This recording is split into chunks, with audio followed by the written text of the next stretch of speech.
While I'm walking here among all this area of olive trees, I find myself here with many, many rocks. There are on the ground many, many rocks, limestone.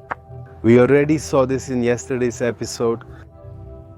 And honestly, my mind can't stop dwelling on so many thoughts, trying to imagine that moment when Jesus, the Messiah, was here. He was in this place, that night so difficult for him, that night so... How could I tell him? It's hard to find words to describe what perhaps went through his head. But there is here in the scriptures something very, very important that I believe in some way simplifies much of what happened. Let me read to you in the book of Luke chapter 22, and I'm going to read from the verse 39, and it goes like this. And going out, he went as usual to the Mount of Olives, the place where we are now, at the foot of the Mount of Olives. And it says, and his disciples also followed him. When they arrived at that place, he told them, pray so that you do not enter into temptation. And he separated from them at a distance about a stone's throw away. That's why I would pick up one of these stones. I imagine he picked up one of these stones. And all he did was maybe throw it. And that was the distance his disciples were at. And it says that kneeling down, he prayed, saying, Father, if you will, let this cup pass from me, but not my will, but yours be done. And an angel appeared to him. Imagine 2,000 years ago, an angel appears here. The very Lord Jesus was here, and it says, an angel from heaven appears. For what? To strengthen him. How strange, isn't it? The Lord, creator of the heavens and the earth, dresses in flesh and blood and needs help from someone he himself created, an angel. He says an angel is coming to strengthen him. And that's very interesting because here we can see the humanity of the Messiah. Because without humanity, he could not make a sacrifice for the Holocaust. He had to be human in order to free us from the slavery that was ours for eternity. And it says, and being in agony, he prayed more fervently, and his sweat was like great drops of blood falling to the ground. When he rose from prayer and went to his disciples, he found them sleeping from sorrow. And he said to them, why are you sleeping? Rise and pray, so that you do not fall into temptation. While he was still speaking, a mob appeared. And the one named Judas, one of the 12, was leading them. He approached Jesus to kiss him. Then Jesus said to Judas, are you betraying me with a kiss, the Son of Man? Seeing what was about to happen, those with him said, Lord, shall we strike with the sword? And one of them struck the servant of the high priest and cut off his right ear. Jesus responded, enough, stop. He touched his ear and healed him. And Jesus said to the chief priests, the temple guard leaders, and the elders who had come against him, as against a thief, you have come out with swords and clubs. Having been with you every day in the temple, you did not lay hands on me, but this is your hour and the power of darkness. And seizing him, they led him away and took him into the house of the high priest, and Peter followed at a distance. And when they had kindled a fire in the middle of the courtyard and sat down together, Peter sat down among them. Up to here, because I want to focus directly together with you on that night, on that situation. Here the Bible is very clear to us. It says that he somehow needed help, a supernatural help. An angel came to strengthen him. My question is, what did that angel say? What did the angel achieve?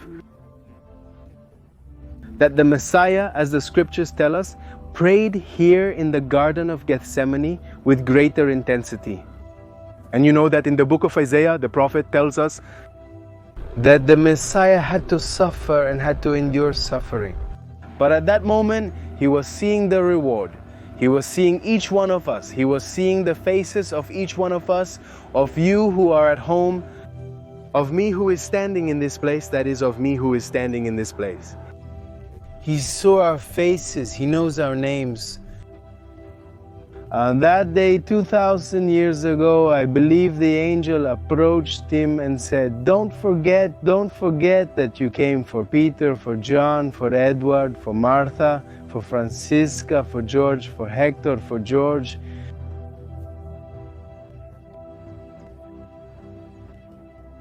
For a bunch of you who are on the other side, for a bunch of us who are on this side. The angel came and reminded him. And I think that when he saw and heard those names, he was seeing our faces. In the Garden of Gethsemane, he could see our faces, he could see our image, he could recognize our name. And it is there where it says that he began to pray with greater intensity, and his prayer became strong while the angel was there to strengthen him. Lord, I have not come to do my will, but yours. A few minutes earlier, the Lord had said, is it possible that this cup may pass from me? What cup was he referring to? What was Jesus exactly saying to the Father? What was his dialogue with him? Many of the people who are on the other side of the world, when they read this part of the scriptures and say, if it is possible for this cup to pass from me, they are left without interpretation. Let me tell you that what was happening here was happening.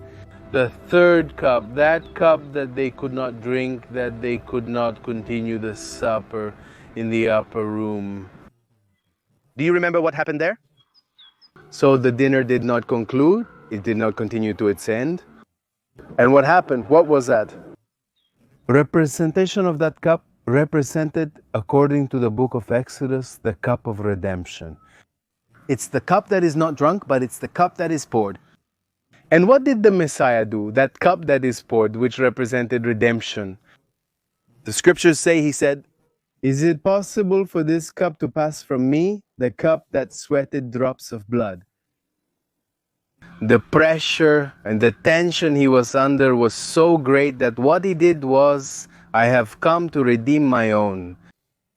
He physically fulfills the cup of redemption in the Garden of Gethsemane. Listen very carefully to what I'm about to say, because many of us look at the cross, and on these special days we look at the cross. But let me tell you that the cross was indeed an instrument that the Lord used. In fact, it says so in the book of Exodus. Also, what was going to be, how the death of his Messiah was going to be through a cross. But without the Garden of Gethsemane, the cross would have been useless. The Garden of Gethsemane. The struggle of darkness against heaven was in this place. The very Messiah says, all powers have been opened for this moment. If we had the opportunity to see a weak Messiah, a weak Jesus. No disrespect intended. I believe it was the only moment in the Garden of Gethsemane because it was the key moment where he was attacked in an incredible way. Where the enemy said, this is my last chance because the cross is imminent. He is going to reach the cross. Here I have to knock him down. And it is very significant what the Messiah did in this place. Why did he choose the Garden of Gethsemane? We are now going to enter. I want you to accompany me. And we are going to enter, and I want to show you why he chose the Garden of Gethsemane. This is an amazing place of the teaching that he left us for our days. Now remember this well, the next time you read the scriptures, without a garden there is no cross. Without a garden there is no redemption. Without a garden there is no salvation. The Garden of Gethsemane was the victory of our Messiah over all darkness. Come on, join me. We're going to keep walking and we're going to keep learning a little more during this special week that we're having here in the land of the Bible. We're going to enter the garden now and we're going to take a little look. What was the Messiah referring to, and why had he selected this place so representative for us? To this day, join me, prepare your Bible there. We are going to learn something very interesting.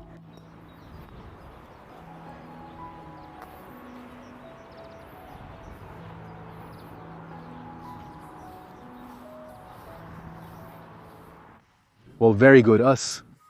Now, just as you can see in front of the image, there is a sign that says Garden of Gethsemane, Garden of Gethsemane. Now, due to the issue of the coronavirus, the place is still closed, but we have a permit there, and we are going to enter with some other people who allowed us to enter.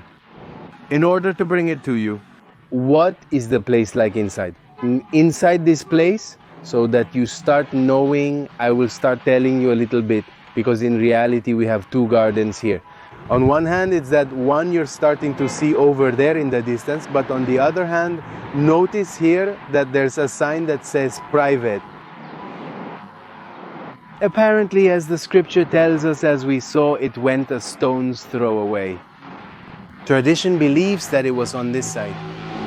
Jesus the Messiah, and on this side were the disciples. This street, forget it, it didn't exist, okay? So over there, the Messiah, there's a garden, and on this side, the disciples who finally remember they had fallen asleep.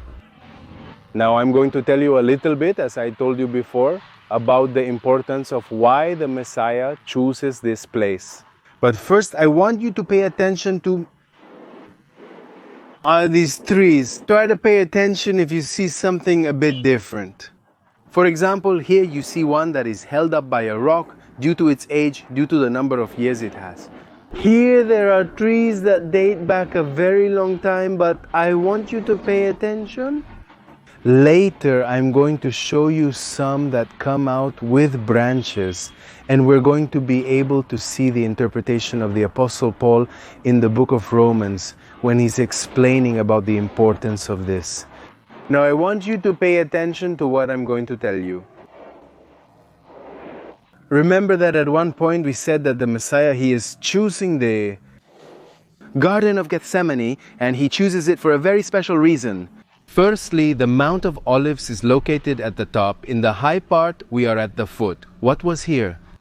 That is to say, those who collected the olives from these trees had to process them. There had to be a process. When they collected all the olives, what they did directly was bring them to the orchard area, which is exactly this place. This is the orchard. And when they brought it here, what was here were presses, okay, oil presses. So in order to process the olive, there was a three-step process. Phases. Phase one was to take the olive, put it over the press. This press would rotate at certain times, and in some places they were helped by some little donkeys that were put with a stick behind. They walked and crushed this rock, the olive, and when crushing the olive, the first juice came out. That first juice was the virgin juice, the main one, the good one, the first fruits. Then one of second quality came out, that is, the olive was pressed again, and one of lesser quality came out. And then it was pressed a third time until the seed inside the olive was broken, and that was used to make soap, to make creams and things like that. That is, what happened here with the olive was to completely destroy it. In other words, the olive was processed from beginning to end. Just as it was grabbed whole, brand new, selected, ended up being completely destroyed. Interesting that exactly this place was the place that the Lord uses to teach us. That here was where he was processed. Here is where he directly leaves the flesh. In this place he leaves all desires, to say in some way. Even though he was holy without blemish, but in the human he became a sinner to save us. He directly left here. All the flesh in this place. This is where he was completely processed for you and for me. He suffered in the Garden of Gethsemane, as did this example of the olives. Another crucial lesson we must learn here. Pay attention to this tree, its root, and over there. You can see a branch here, a grafted branch. Pay attention to me, because with this we are finishing the tour of the Gethsemane orchard. And the Apostle Paul in the book of Romans, chapter 11, he is teaching us about the importance of the Gentile people too, but he is also giving a lesson to the Gentile people. Why do I say this? Because he says that the olive tree, those who know about the olive tree will know that the olive tree does not have a death date. The olive tree can be without watering, it can be totally dry. But at a given moment, if you come and graft a branch, that tree is going to generate a connection from the saliva of the branch. A few drops of saliva that they have connect with the root and it comes back to life again. The root regains strength and the branch receives life from the root. The Apostle Paul tells us that the Jewish people, Israel has suffered, has rejected the Messiah, but the Bible tells us, the very Apostle tells us that they have been excluded because of their transgression, but that has been a blessing for the Gentiles. Because of that transgression and rejection of the Messiah, salvation came to the Gentiles. Many of you out there, if it hadn't been for the Jewish people's rejection of the Messiah, you wouldn't have been saved. The Lord reached out to them because of the rejection of the Gentiles. And here Paul comes and teaches us, just like the olive tree, the root, there are some branches that have been broken off because of their unbelief, he tells us. But many others, natural, that were not from there, that were wild, were grafted onto the natural one. That is, the Gentiles, as wild branches, are grafted onto the root of the natural olive tree. They receive the same blessings as the root. And it says that they have been grafted in by faith, the faith that made them saved. That is what the Lord did here, shows us the Messiah. When he comes to the Garden of Gethsemane, he not only fights for that truce of, if it is possible, let this cup pass from me. He is giving us many messages, but another important one is that here in the Garden of Gethsemane, the Lord Messiah, Jesus sends the separation and he is saying both Jews and Gentiles are one in him. And Rama says, don't think that you have discarded the root still supports you, Rama. The Jewish people still support the branch. The apostle says God has not forgotten Israel. On the contrary, he says that a day will come when it will be like life from among the dead. When what the book of Zechariah says is fulfilled, they will see the one they pierced, and they will weep bitterly. So, the Garden of Gethsemane is representing to us the perfect plan, the perfect closure of the Messiah before going to the cross. The fact was already completely consummated here in this place, in the Garden of Gethsemane.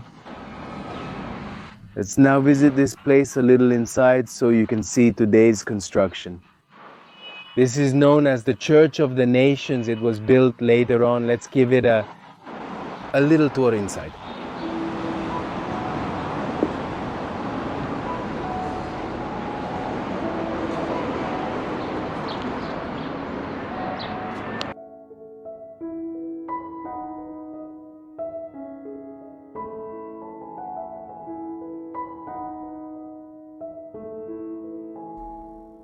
The Basilica of Gethsemane, also known as the Basilica of the Nations or of the Agony, is a Catholic temple that is located in the area of the Mount of Olives. And more precisely, here in the Garden of Gethsemane. Inside this basilica is a part of a rock on which, according to tradition, Jesus prayed the night he was arrested. After having celebrated together with his disciples what is known as the Last Supper or the Passover meal, known in Hebrew as Pesach, the basilica rests on the foundations of two earlier temples, one a 4th century Byzantine basilica, which was destroyed by an earthquake in the year 742 by a 12th century Crusader chapel, which was abandoned in the year 1300. The works of the current building were designed by the architect Antonio Barlucci and were carried out in the year 1919 to 1924. These were funds that came from different countries, and hence it is called Church of the Nations. For example, Argentina, Brazil, Chile, Mexico, Italy, France, Spain, among others, were those who collaborated. There are some mosaic symbols that appear on the ceiling, and it is in memory of each country that contributed to the construction. The part of the facade in front of the church is of a Neo-Byzantine style, with a series of pillars. This can also be said to be like a kind of culmination, a mosaic symbolically showing Jesus as a link between God and humanity. The roof is bubble-shaped, the wide pillars and the mosaic reinforce the Byzantine architectural appearance of the church. Today, this basilica is under the custody of the Holy Land and the Franciscan Order.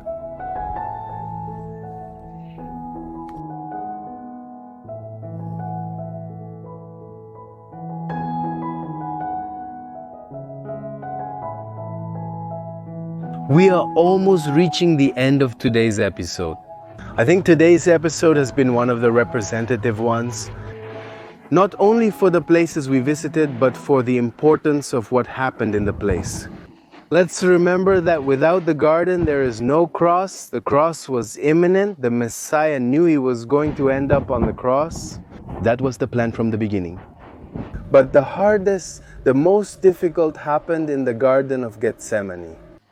That's where his friends betrayed him. That's where his closest ones hid from him. Let's remember that only the Apostle Peter is the one who is going to follow him behind the mob, that of the soldiers.